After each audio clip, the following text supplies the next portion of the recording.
গোবিন্দভোগ চাল দিয়ে খিচুড়ি রান্না হবে।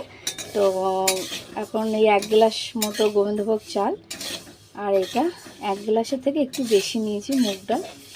এটা সোনা মুগ ডাল, একটুখানি ভেজে নিচ্ছি। আর একটু ভাজা ভাজা হলে নামিয়ে ফেলবো।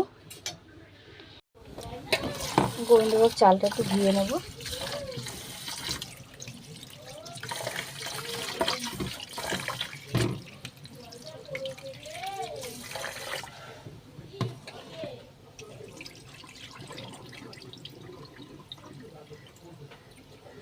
ধোয়া হয়ে গেছে।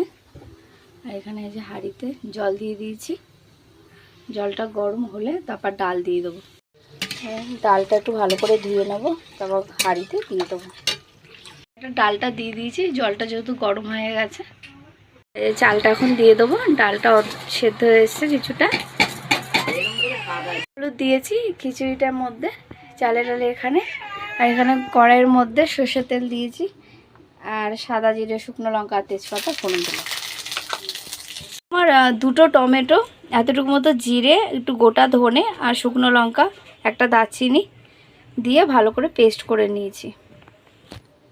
এটা এইটার মধ্যে দিয়ে দেবো।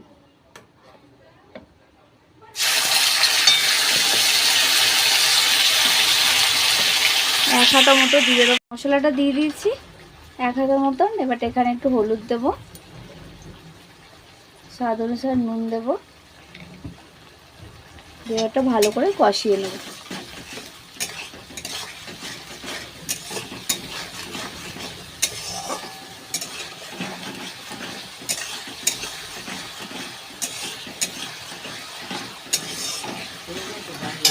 আরেকটা জিনিস মিস হয়ে গেছিলো বলা, আমি একটু আদা বাটাও দিয়ে দিয়েছি এটার মধ্যে।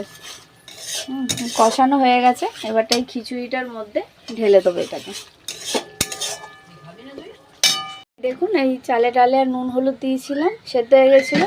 এখন মশলাটা দিয়ে দিয়েছি, ভালো করে নাড়িয়ে নেব।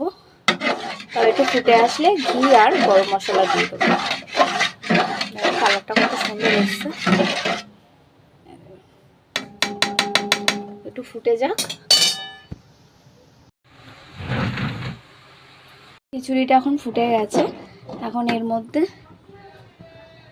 অল্প একটু মিষ্টি দিলাম, অল্প একটু মিষ্টি দিয়েছি, একটু গরম মশলার গুঁড়ো,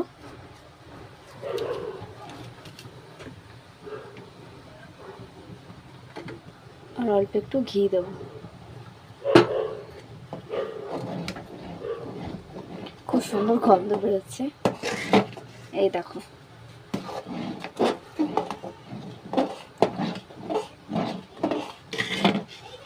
এই দেখো,